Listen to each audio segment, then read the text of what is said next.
오늘의 역사 속의 사랑은 사랑 몰빵 연인들로 간절한 입맞춤으로 사람이 된 갈라테아 이야기입니다.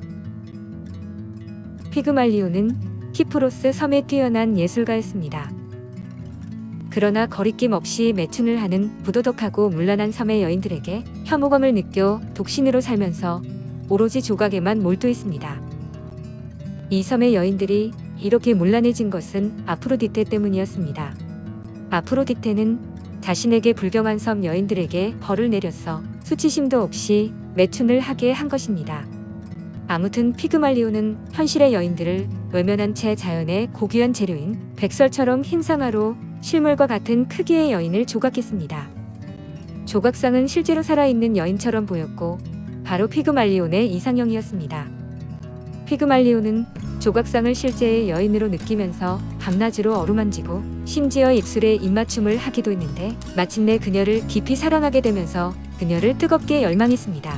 피그말리온은 아프로디테에게 이 조각상과 같은 여인을 아내로 맡게 해달라고 간절히 기도했습니다. 어느 날 피그말리온이 조각상의 입을 맞춘 순간 입술에 온기가 느껴지며 조각상은 서서히 살아있는 여인이 되었습니다.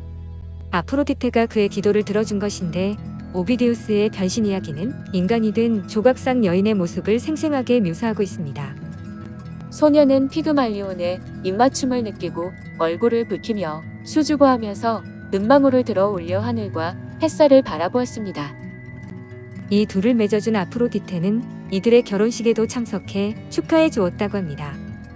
9달 후 둘 사이에는 아이가 태어났고 피그말리온은 아이에게 파포스라는 이름을 지어주었습니다. 피그말리온 효과라는 심리학 전문 용어는 무언가를 간절히 바라면 무의식 중에 그것에 가까워지는 것을 의미합니다. 즉 다른 사람의 기대나 관심으로 능률이 오르거나 결과가 좋아지는 현상을 의미하는데 특히 교육 심리학에서 교사의 기대에 부응하여 학습자의 성적이 향상되는 것을 일컫습니다.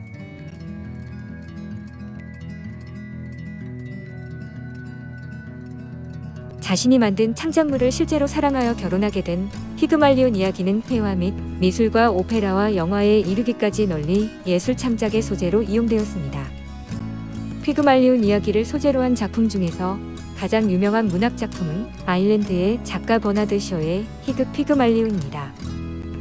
영국 상류 사회의 사교계를 비판하는 이 작품에는 조각가 피그말리온 대신 언어학자 히긴스가 등장하는데 그는 인간의 가치는 그 사람이 구사하는 언어의 아름다움으로 결정된다고 믿는 언어학자입니다. 그리고 조각상에 해당하는 인물로 비천한 수거를 사용하는 꽃 파는 처녀 엘리자가 등장하는데 히긴스는 엘리자를 훈련시켜 사교계의 우아한 여성으로 만들 수 있을지에 대해 동료인 피커링 대령과 내기를 걸게 됩니다. 버나드 쇼는 엘리자의 자유의지에 초점을 맞춰 신화와 다른 결말을 이끌어내는데 엘리자는 사교계에 우아하고 매력적인 여성으로 변신했지만 인간에 대한 배려와 이해가 없는 히킨스에 실망하여 곁을 떠나는 것입니다. 버나드 쇼의 피그말리온은 마이 페어 레이디라는 뮤지컬로도 만들어졌는데 사운드 오브 뮤직에 출연한 줄리 앤드류스가 주인공을 맡았습니다. 또한 마이 페어 레이디는 영화로도 제작이 되었는데 영화에서는 오드리 헵번이 주인공으로 등장합니다.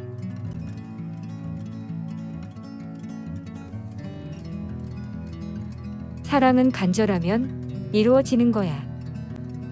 간절함과 스토킹의 차이는 10번 찍어 안 넘어가는 나무가 없다는 속담이 있습니다. 남자가 여자에게 대시할 때 많이 사용되는 속담인데 요즘은 그랬다간 바로 스토킹이 됩니다. 호랑이 담배 피던 시절까지 가지 않아도 남자의 대시를 받았을 때 여자는 함부로 응하면 안 되는 시절이 있었답니다. 하지만 이젠 적극적인 간절함이 바로 스토킹이 되기도 하는 것은 시대가 바뀐 것일까요? 사람이 바뀐 것일까요? 그대를 알고부터 사랑하는 일만이 사랑의 전부가 아님을 알게 되었습니다. 넘쳐나게 담아도 또 빈자리가 남을 수밖에 없는 큰 그릇이었습니다. 사랑은 박성철, 눈물 편지.